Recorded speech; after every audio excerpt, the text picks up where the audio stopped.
नमस्कार, पत्रिका टीवी की इस खास पेशकश में आपका स्वागत है। मैं हूं विकास सोनी। अब आपको मोहम्मद साहब की जीवनी मारवाड़ी में भी पढ़ने को मिलेगी। जी हां, और ये काम किया है झुंझुनू के राजीव शर्मा ने।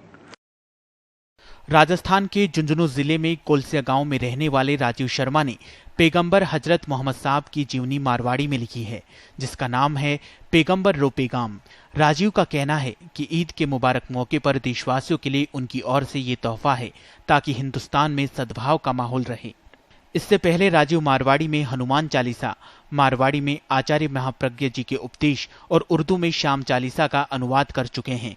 उन्होंने बताया कि पैगंबर हजरत मोहम्मद साहब की जीवनी को मारवाड़ी में लिखने के पीछे उनका ये मकसद था कि जो लोग उनके उपदेशों को उर्दू में नहीं समझ पाते, उनको अपनी भाषा में लिखकर सद्भाव का संदेश दिया जाए। उन्होंने कहा कि विश्व में बढ़ते आतंकवाद को कुछ लोग पैगंबर साहब से जोड़कर देखते हैं कि कुरान की आयतें आतंकवाद की निंदा करती है और हजरत मोहम्मद ने हमेशा इंसानियत का पक्ष लिया था। सुरेश शर्मा, पत्रिका टीवी, राजस्थान। झुंझुनू के राजीव शर्मा हमारे साथ स्टूडियो में मौजूद है। आइए उनसे बात करते हैं। राजीव जी, पहले तो आपको ढेर सारी शुभकामनाएं मोहम्मद साहब की जीवनी को मारवाड़ी में लिखने के लिए। सर धन्यवाद। मेरा प्रश्न यह है कि आखिर मोहम्मद साहब की जीवनी को मारवाड़ी में लिखने के पीछे आपकी मुख्य वजह क्या रही? लोगों के बीच गलतफहमियों को दूर करना।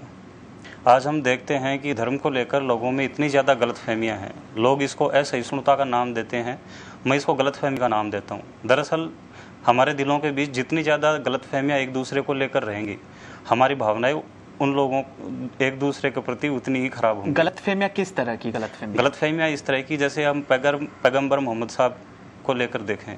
पैगंबर साहब के जो पैगाम है उसके बारे में लोगों का ये मानना है कि वे विदेशी थे। उनके जो उपदेश हैं वो सिर्फ अरब वालों के लिए हैं, जबकि अच्छाई के लिए न कोई सरहद होती है, न उसका कोई देश होता है, न उसका कोई खास मजहब होता है। वो पूरी इंसानियत के लिए होती है और पूरी दुनिया के लिए होती है। पैगंबर साहब की जीवनी को अगर आप उठाकर देखें तो उसमें ऐसी कई बातें हैं जो जितनी अरब वाले के लिए उपयोगी हैं उतनी रूस वाले के लिए भी जरूरी हैं और उतनी हिंदुस्तान के लिए जरूरी हैं। राजीव जी, आतंकवाद और इस्लाम को जोड़कर देखा जा रहा है, इस पर ये धार्मिक पुस्तकें कुरान या मोहम्मद साहब का, इनके ऊपर क्या कहना है? देखिए, इसमें मैं सिर्फ एक बात कहूँगा, कुरान की कोई भी अगर आप आयत उठाकर देख लीजिए, किसी भी सूरह को पढ़ लीजिए, उसमें कहीं पर भी आतंकवाद का समर्थन नहीं किया गया है। और कुरान पढ़ने से पहले आपको पैगंबर हजरत मोहम्मद सल्लल्लाहु अलैहि वसल्लम को पढ़ना चाहिए, जिन पर कुरान उतरा था। आप उनकी जीवनी को पढ़कर देखिए, उन्होंने पूरे जीवन में सिर्फ और सिर्फ इंसानियत की बातें की थी। जो आदमी अपने दुश्मन को भी माफ़ करने का हौसला रखता है, वो आतंकवाद की बात कैसे कर सकता है? तो राजीव जी, इस पूरी मोहम्मद साहब की जीवनी को मारवाड़ी में लिखने में आपको कितना वक्त लगा? किताब को लिखने में मुझे 1 साल लगा और इसकी तैयारी के लिए मुझे कम से कम 10 साल लगे।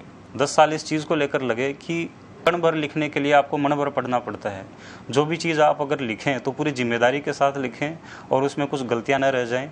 तो इसके लिए 10 साल तक मैंने सिर्फ और सिर्फ पढ़ाई की। जो विश्व के बड़े बड़े जो विद्वान हैं उनको पढ़ा और उनकी किताबें पढ़ने के बाद जैसा मैंने समझा उसको अपने नज़रिए से बयान किया है। तो 1 साल मुझे लिखने में लगे और 10 साल जो है इसकी तैयारी करने में लगे। और इस किताब को लिखने की प्रेरणा आपको किन से मिली? किताब को लिखने की प्रेरणा कई चीज़ों से मिली, लेकिन मैं खास तौर से कहूँगा कि पैगंबर साहब का जीवन जो है वही सबसे बड़ा प्रेरणा स्रोत है। बांग्लादेश में जो भी हमला हुआ उसमें आतंकवादियों द्वारा कहा गया कि कुरान की आयतें पढ़कर सुनाई जाएं।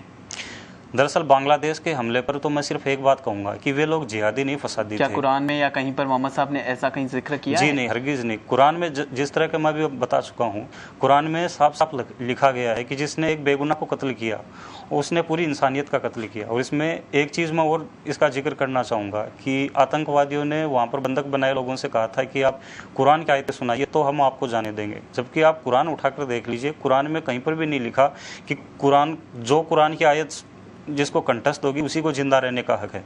ऐसा बिल्कुल नहीं लिखा है। कुरान को पढ़ना अच्छी बात है और उसको जीवन में उतारना अच्छी बात है।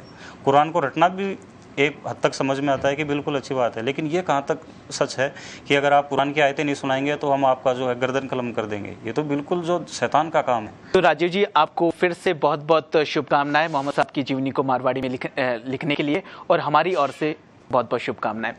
तो पत्रिका की खास पेशकश में फिलहाल इतना ही। देश और प्रदेश की ताज़ा खबरों के लिए देखते रहिए पत्रिका टीवी। नमस्कार।